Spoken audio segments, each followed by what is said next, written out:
Pali kusemphana maganizo makamaka pa peji ya makosana pamene munthu wina wayika zithunzi za Matse ali ndi Lucius Banda, chithunzi china ali ndi Grace Chinga, chithunzi china ali ndi Trema, ndipo chithunzi china ali ndi Wale Chris.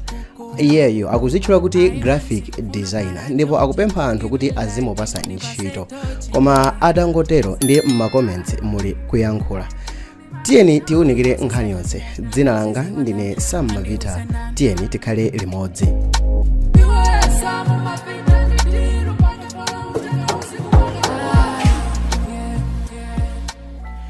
Munthu wina amene sanatchulidwe dzina walankhula kuti iyeyo ndi graphic designer, koma anthu samampasa ntchito, choncho wapempha anthu kuti azimpasa ntchito. Komabe still more zithunzizo anthu atazionesesa bwinobwino kungoziona koyamba zikuchita kudziwikiratu kuti iyiyi ndi AI iye. Koma zandipangisa kuzifunsa ndekhamene funso lakuti ndi chiyani chimene chamupangisa nyamatayo kukayika zithunzi za anthu awa pamodzi. Ponsepa pali munthu mmodzi amene ali common, ndiye ndi Matse. Koma nditangoona chithunzi ichi china chilichonse chimodzimodzi inandibwerera nkhani zonse zimene ndakhala ndikupanga pa channel pano m'mbuyomo. Ndipo bwanji mundilole kuti musiku lalero tingokumbusanako mmene anthu amene ali muzithunziwa anakhalira mmoyo wake. Tiyamba ndi amene akuoneka pa zithunzi zonse akudya ndi anthu nkhomaliro, akudya ndi anthu chakudya, amene zikuoneka kuti iyeyo ndi amene akuwalandira anthu ontsewa. Ndipo tiyambe ndi oyimba amene dzina lake ndi Matse. Okay, I've got a surprise for you. DJ. Matse kapena kuti Martin Nkhata adali oyimba wa mzinda wa Blantyre.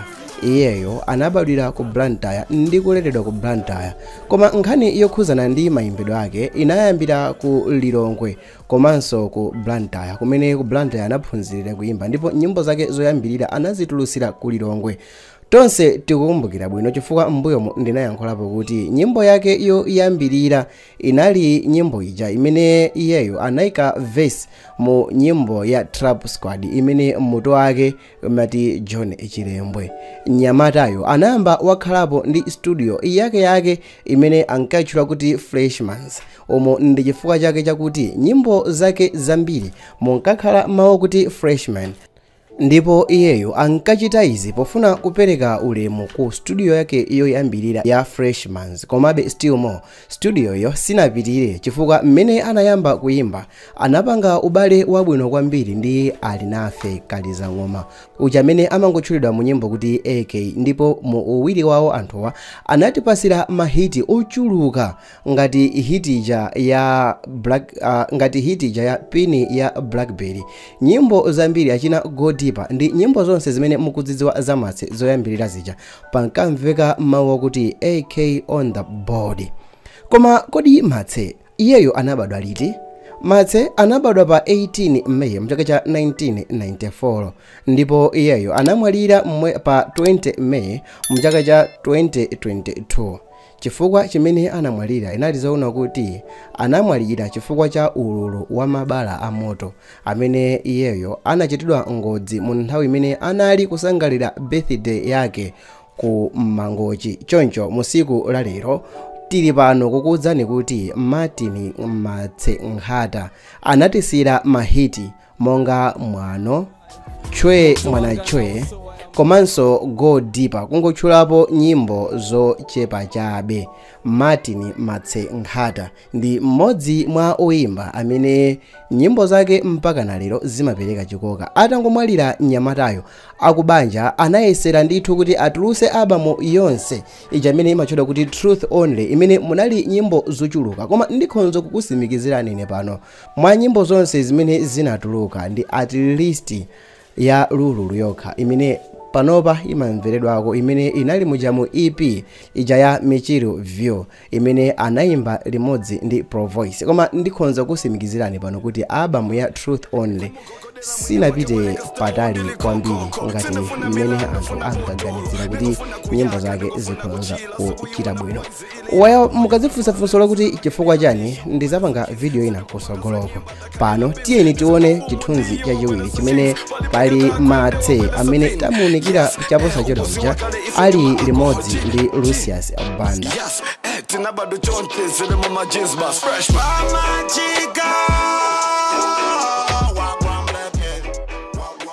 Nkhani yokhuzana ndi Lucius Banda imandipasa chimwemwe pang'ono. Nkhani yokhuzana ndi moyo wa Lucius Banda imandipasa kulimbika mtima kuti ndizotheka munthu kubadwira mu umphawi, kuleredwa ndi single mother, ndi kuzakhala legend amene wina aliyense ku dera la kwanu kapena ku dziko limene unabadwira nkumaku iyang'ana iwoyo ngati idol. Ndayankhula izi chifukwa chakuti iyeyo Soja Lucius Banda anabadwa pa 17 August mchaka cha 1970 ndipo iyeyo anamwalira pa 30 June mchaka cha 2024. ndipo chifukwa chimene iyeyo anamwalira idalizaona kuti anali ndi vuto la makidneys kapena kuti impsyo zake sizimagwira bwino ntchito. Iyeyo anamwalira ku chipatala china ku South Africa. Moyo wake wa Lucius Banda ndi wina wake. Iyeyo anayamba kuyimba mu Hallelujah Band, bandi imene ndi ya mkulu wake, ndipo iyeyo posatengera kuti anasulidwa mu Hallelujah Band zinampangisa kuti achite create bandi yake ya Zembani Band ndi kukhalanso dolo kuposa ngakhale mkulu wake, ndi kuchita generate ndalama zambiri zimenezo zambiri zinapindulira Amalawi. Komanso kuphatikizapo iyeyo mu bandi yake anatulusa oyimba amene timawadziwa bwino msiku la lero, oyimba ngati Dan Lu, oyimba ngati achina Lulu, komanso oyimba achina Wende Halawa ndi oyimba ochuluka amene anatuluka mu bandi imeneyi, bandi ya Hallelujah Band. Mahiti amene Soja Lucius Banda anatisira, koma mundikhululukira nyimbo izi simuzimvera mu video iyi chifukwa cha copyright. Komabe pali nyimbo ngati Mabala, nyimbo ngati Life, nyimbo ngati Mzimu wa Soja, komanso nyimbo zambiri zochuluka zimene mkuluyo anatisira pa dziko lino lapansi. Chithunzi china pali Matse wayima ndi Grace Chinga. Chithunzi ichi nditachiona ndinazafunsafunso lakuti komano why kumwamba nthawi zonse kumatipanga zinthu zimene sitiyembekezera kuti zikhonza kuchitika. Ndayankhula izi chifukwa chakuti mfumukazi ya mawu a Nthetemya ija inabadwa pa 28 June mchaka cha 1978 ndipo anamwalira pa 17 March mchaka cha 2016, ndipo iyeyo anamwalira maola ochepa atangodandaula kuti mutu ukumupweteka.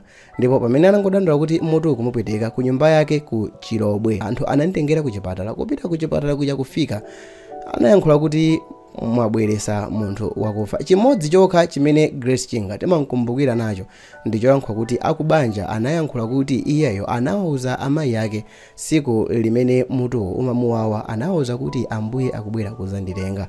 Pali nkhani zambiri zimene zimazungulira pa imfa ya Grace Chinga, koma mundilole kuti musiku la lero ndisayime pa zimenezo. Iyeyo ndi oyimba yekhayo amenenso ali ndi mwana wamkazi oyimba amene amayimbanso bwino ngati mayi yake omweyo, ndipo oyimba wamkazi amene ndi mwana wa malemu Grace Chingayo wakhala akutengapo ma awadi yake yoyambirira. Analandira awadi ya mayi yake koma inali mu dzina lake ngati oyimba wa gospel wapamwamba. Ngakhale kuti izi sizimayeneka kuchitika choncho, koma okonza mwambowu anachizichita defend kuti apanga izi ndi cholinga chakuti amulimbikise mwanayi, koma owayo ndi sizinthera chifukwa chakuti maskando ndi samati achitika liti pa iyeyo.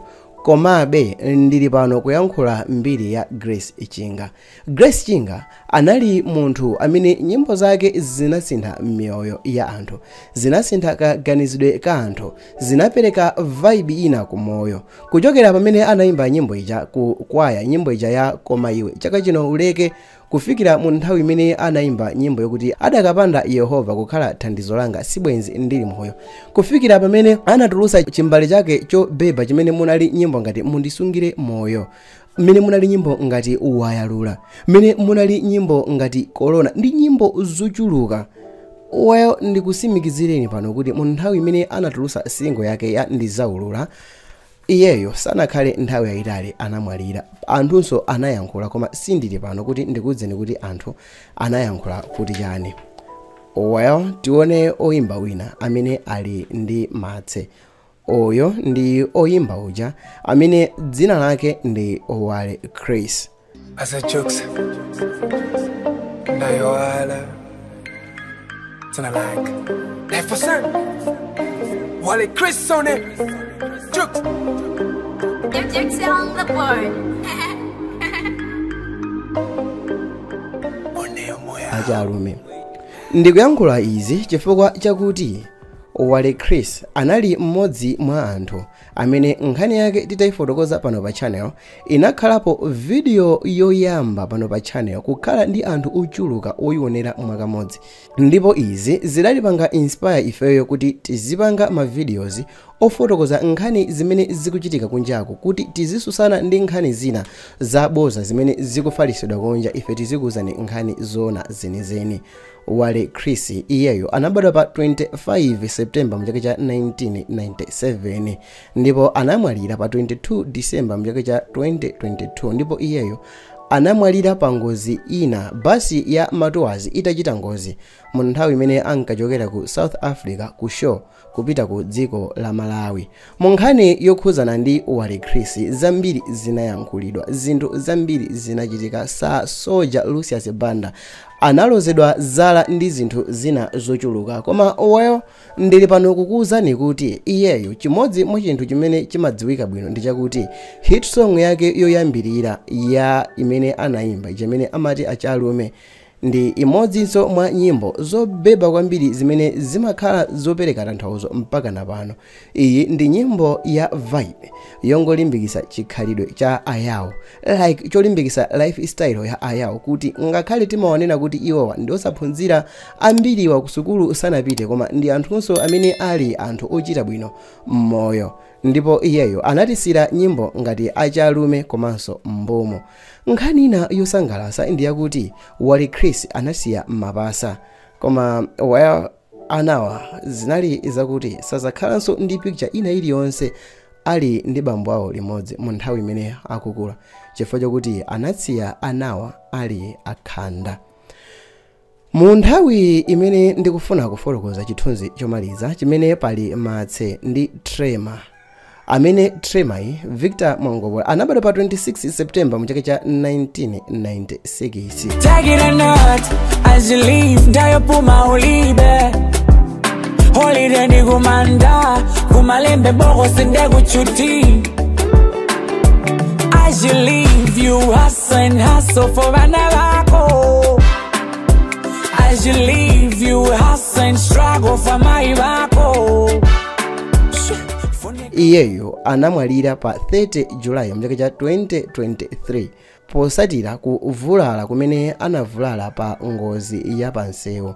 Iyeyo amachokera ku ntchito yake imene iyeyo anali ometa kumapita ku nyumba yake, ndipo atakwera njinga ya moto anapezeka kuti anagundidwa ndi agalimoto, anavulala kwambiri makamaka mmoto, anapita ku chipatala. Atangokhalako masiku osakwana ngakhale 1 week anapezekana kuti anatulusidwa. Panangodusa mwina tsiku kapena matsiku awiri kunapezekana kuti Trema anamwalira, ndipo imfa yake inahita musiyana kwambiri chifukwa chakuti iyeyo anali pa peak ya kutchuka kwake. Mofanana ndi Wale Chris, Grace Chinga komanso Matse, anthu awa watu ndi akuti nthawi imene ankamwalira kumwalira kwawo kunali kwa zizizi komanso kuphatikizapo zinali zokuti ali pa peak ya kutchuka kwawo. Izi zinapangisana kuti amalawi ochuluka azifunse funso lakuti kodi tikupita kuti.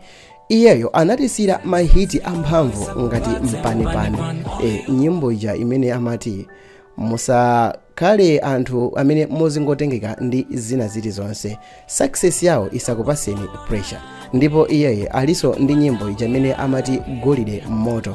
Atamwalira azibale ake anayesera kutulusa nyimbo zingapo zimene zinali ma videos imene ankaoneka akuchita mbali, akutenga mbali. Anali ng'ono wake wa Trema. Imodzi mwa video imene anajambulapo iwowa ndija imene amati musamachite jealousy mulungu akamudalisa munthu amene ali mu neighborhood yanu chifukwa chakuti next ndi inuyo. Wali Chris nkhani yake ndinayikadala kuti ndifotokoze kumapeto chifukwa zinandikumbusa kuti iyeyu anayimbaponso tribute Matse atamwalira, ndipo nyimbo yake imene amati Sign for Matse ndi imodzi mwa nyimbo zomvetsa chisoni zimene zinayimbidwa ngati tribute kulirira Matse. Cross these bridges, I could have written a letter. Can I say Sunday too? How we prayed for you, how much we hoped for your breakthrough. Potisi ona mundu ngozi, maudani oz. Tinosi hapa mbali ndikupanga umozi. Ndipo tikongi, tidaonekela mchisongi. Langa dzina ndi Sam Mavita. Koma funso ndikumati inuyo mukanakonda kuti ma AI images wa amene munthu wina akunama kuti ndi ma graphic design, koma well, let me tell you the truth, ndi ma AI generated images, ma zithunzi zopangidwa ndi AIs. Mumafuna kuti Matse akanayima ndi anthu ena monga ati. Dzina langa ndine Sam Mavita. Tonane mu video yosadirayi.